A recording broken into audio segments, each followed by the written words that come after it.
मेरे दोस्तों, रूस ने इजराइल को बड़ी धमकी दी है और पहली बार ये धमकी वाला लहजा इजराइल के लिए इस्तेमाल किया है। रशिया ने ईरान की साइड लेते हुए धमकाया है इजराइल को कि खबरदार, अच्छा नहीं होगा अगर आपने ईरान की न्यूक्लियर साइट को निशाना बनाया, लिहाजा ईरान की न्यूक्लियर साइट से दूर रहना। हजरात, इजराइल के सबसे बड़े अखबारों में एक अखबार हारेट्स, उसके मुताबिक उसने खुद खबर छापी है, आपकी स्क्रीन पर यह अखबार है, देख लीजिए।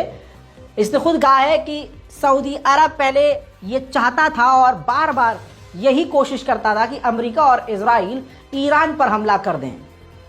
अरब के चाहने वालों से अपील है कि इस खबर खुद देखिए।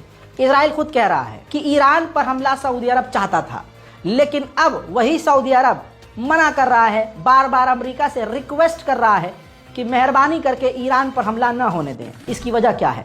दिल नहीं बदला है, दिमाग नहीं बदला है, सोच वही है, लेकिन डर है। क्योंकि ईरान ने पहले ही कह दिया था कि अगर हम पर हमला हुआ और हमारे न्यूक्लियर और ऑयल फैसिलिटी पर हमला किया गया तो हमारे प्रॉक्सीज जो है, हमारे जो साथी सहयोगी हैं, वो अरब देशों के ऑयल फैसिलिटी पर निशाना बनाएंगे। बस इस धमकी के बाद अब सऊदी अरब बार बार अमेरिका से कह रहा है कि ईरान पर हमला मत करना। वहीं तुर्की के विदेश मंत्री ने कहा है कि ईरान और इजराइल की जंग हो सकती है और इलाके में जंग बढ़ सकती है और अब तुर्की को भी जंग के लिए, इलाके के जंग के लिए तैयार रहना चाहिए। हजरात मोहतरम, इजिप्ट के डेलीगेशन और इजिप्ट के राष्ट्रपति सीसी से भी ईरान के विदेश मंत्री ने मुलाकात की है। अरब देशों के दौरे ईरान के लिए काफ़ी फायदेमंद साबित होते नजर आ रहे हैं। IRGC के कमांडर ने एक बार फिर से इजराइल को धमकाते हुए कहा कि जो लास्ट हमने हमला किया था वो सिर्फ ट्रेलर था, वो सिर्फ हमने आपको एक वार्निंग दी थी ताकि आप ये समझ सके कि अगर आपने, यानी इजराइल ने ईरान के ऊपर हमला किया तो अब इसके बाद हम बहुत बड़ा हमला करेंगे, जिस हमले को आपके डिफेंस सिस्टम नहीं रोक पाएंगे और हम आपकी कमजोरी पहले से ही जानते हैं। उधर डराने वाली बात तो IRGC के कमांडर ने बाद में कही।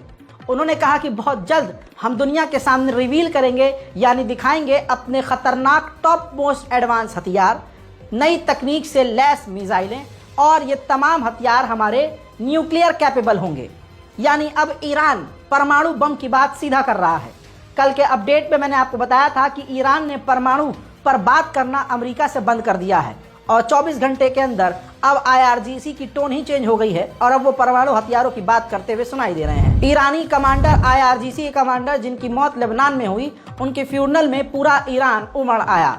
ये तस्वीरें बता रही हैं कि ईरान अपने कमांडरों से कितनी मोहब्बत करता है। ईरान की करोड़ों लोगों की आबादी इस वक्त सड़कों पर नजर आ रही है और अपने शहीदों को वो आखिरी सलाम कहने सड़क पर उतर आए हैं। अमेरिका के third air defence system Israel में तैनात होने के बाद अब इजराइल के प्रधानमंत्री नेतन्याहू ने ईरान पर कुछ जगहों पर हमला करने की हरी झंडी IDF को दे दी है। वहीं आपके सामने अब वो तस्वीर भी दिखा रहा हूं जहां पर अमेरिका के third air defence system Israel में अमेरिकी सेना के साथ तैनात है और वहां इजराइल के प्रधानमंत्री नेतन्याहू पहुंचते हैं और उस जगह का दौरा कर रहे हैं। मेरे दोस्तों, एक्सपर्ट ने अमेरिका को वार्न किया है कि जितनी जल्दी हो सके इराक से अमेरिकी फौजियों को निकाल लें, क्योंकि अगर इजराइल और ईरान की जंग होती है तो फिर ईरान के समर्थक ग्रुप इराक में अमेरिकी बेसिस पर हमला करेंगे और अमेरिकी सेना को नुकसान होगा और न चाहते हुए भी अमेरिका इस जंग में घसीटता चला जाएगा। UN के लिए ईरान के प्रवक्ता ने सिनवार की मौत पर कहा है कि यह्या सिनवार की मौत से रेसिस्टेंट फाइटर्स कमजोर नहीं बल्कि और मजबूत होंगे। हमेशा ऐसा होता है, जब मैं अपडेट देता हूं तो आधे सब्सक्राइबर्स को ये लगता है अरे रजा भाई आपने जल्दी कर दिया, आपने बहुत जल्दी बता दिया यार, ऐसा थोड़ी ना होगा। ऐसा ही हसन नसरुल्लाह के वक्त भी आप लोगों ने किया था। कम से कम अगर आप मुझे देख रहे हैं तो भरोसा कीजिए और आंख बंद करके आप कर सकते हैं, क्योंकि मैं गोदी मीडिया नहीं हूं। हमेशा मैं सबसे पहले आपके सामने आने की कोशिश नहीं करता हूं। अब चीजें हमने और हमारी टीम ने बदल दी है। हम अब आपके सामने खबर लेके आते हैं जब चीजें कंफर्म होती हैं। यही आपको बता दूं कि यह्या सिनवार के बारे में अब ईरान के UN के प्रवक्ता का ये बात कहना कि उनके मारे जाने पर, सिनवार के मारे जाने पर रेजिस्टेंस और मजबूत होगा, इस बात की दलील है कि ईरान ने मान लिया है कि यह्या सिनवार की मौत हो चुकी है। इजराइल की फौज ने जश्न मनाते हुए, खुशी मनाते हुए यहूदी सैनिकों को मुबारकबाद पेश की और कहा कि हम तमाम लीडरों को इसी तरह से हमास के और आतंकियों के निशाना बनाते रहेंगे और 7 अक्टूबर में जो जो उस हमले में इन्वॉल्व था हमने सबको कैप्चर कर लिया है या मार दिया है। वक्त बचाने के लिए आपका अगली अपडेट भी इसी में दे रहा हूं। ईरान का सेक्शन यहां पर खत्म अब अगली खबर सुनिए गाजा से।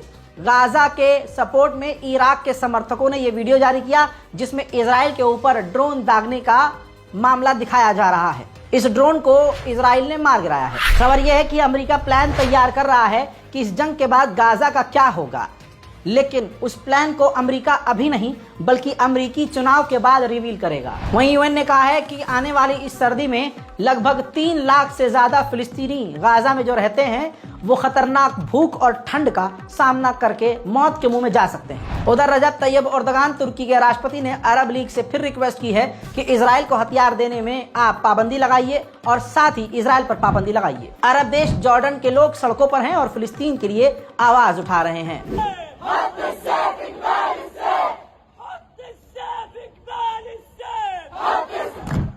अमेरिका में फिलिस्तीन के समर्थकों ने बिलबोर्ड्स जो सड़कों पर लगे होते हैं उनको हैक कर लिया, फिलिस्तीन का झंडा लगा दिया, डेथ टू इजराइल के नारे लिख दिए और फ्री फिलिस्तीन लिख दिया। मेरे दोस्तों, खबर ये भी आ रही है कि हमास की एक टीम जो है अल्जीरिया गई थी वहां की गवर्नमेंट से मुलाकात करने। कहा जा रहा है कि गाजा के बाद अब हमास अपना हेड ऑफिस अल्जीरिया में बनाएगा। गाजा के अंदर जबलिया रेफ्यूजी कैंप को इजराइल के सैनिकों ने मिलिट्री बेस बना लिया है और इसकी तस्वीरें खुद क्लिक करके सोशल मीडिया पर इजराइल के फौजियों ने डाली है। उधर मेरे दोस्तों, यमन के लड़ाकू संगठन कमांडर यहिया सारी ने धमकी दी है कि इजराइल के ऊपर अभी हम और बड़े हमले करेंगे, इतने बड़े हमले कि उसने सोचा भी ना होगा।